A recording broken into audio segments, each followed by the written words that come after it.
How to change profile name on Wise app. Hey guys, welcome back. In today's tutorial, I'm going to walk you through the steps on how you can change your profile name on wise.com. In order to change your profile name on wise.com, first thing first, make sure that you already have an account and that you are connected to an internet service. So then to begin with, open up any web browser of your choice. After you open up a web browser on the web address bar, type in the link. After you open up your web browser on the web address bar, type in www.wise.com. And you can also find a link on my description box below. After you're logged into your account, you'll be directed to the home page. So before changing a username or a display name, make sure that you've already verified your account or that your account is completely set up. Only then you'll be able to change your username or your display name.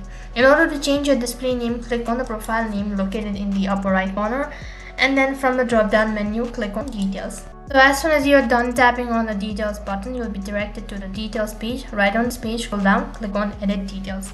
So once you click on edit details here, you'll be able to change your display name. So you can change it, click on the save button. As soon as you've done that, your profile name will be changed. And what you need to do is, in order to see the changes right on top, you need to log out of your account, and after that log in into your account once again. So as soon as you're logged out and you log into your account, you'll be able to see that the display name has been changed. And this is how you can change your display name. So that for this video, I hope to be helpful. Make sure to like, share and subscribe to our channel. Also make sure to comment down below for any further queries. Thank you for watching. See you in the next video.